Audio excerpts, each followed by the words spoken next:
Joined here by my colleague, Professor Maurizio Brausi, a very eminent onco-urologist from Moderna in Italy. And Maurizio, you've been here with me at this EAU Masterclass in association with the Urological Society of India. What do you see as the take-home messages that you've brought here to our colleagues from India from the EAU meeting in Copenhagen?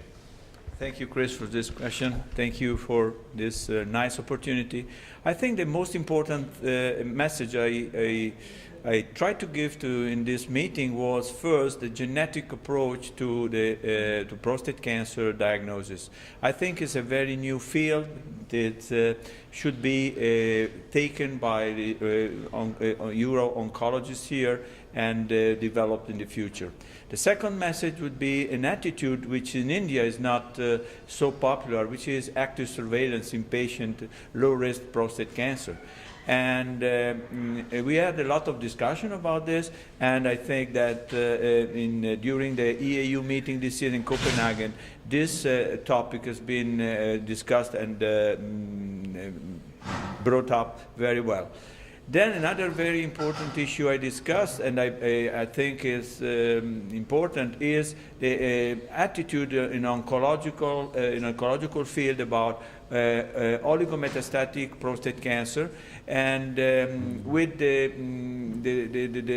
possibility of treating the primary tumor by radical prostatectomy or radiotherapy. This is another important new message I'd like to give to this society. Thank you, Maurizio. Now, other aspects which you've highlighted are the fact that we're moving towards more focal types of treatment potentially in the future, and also immunotherapy is on the horizon. Yeah, this is a nice, it was one of my points.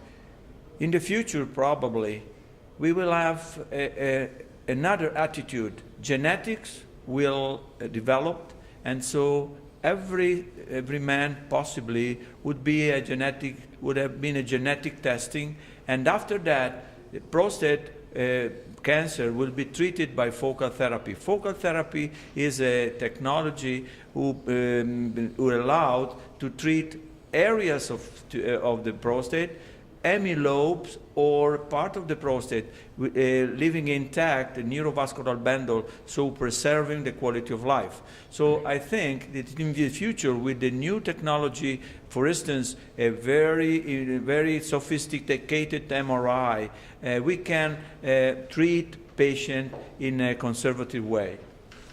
So, I mean, in this context, also, harnessing the immune system seems to be very topical at the moment in some types of cancer, such as bladder and renal. Do you see this happening with the prostate? Okay. Thanks for the question. Yes, it happens also in the prostate. However, for the prostate, the data we have right now are not so, developed yet, are not so sure, so we need a lot of work. We know that in certain drug are effective in the prostate. However, we need some more experience and some more prospective trial. Thanks, Maurizio. Certainly there's a lot that we need to learn for the future, and I think we look forward to future meetings where we can enhance our collaboration with our colleagues from the Urological Society of India, and we're very grateful at the AU to the support of an unrestricted grant from Lupin to achieve this. Thank you very much indeed. Thank you.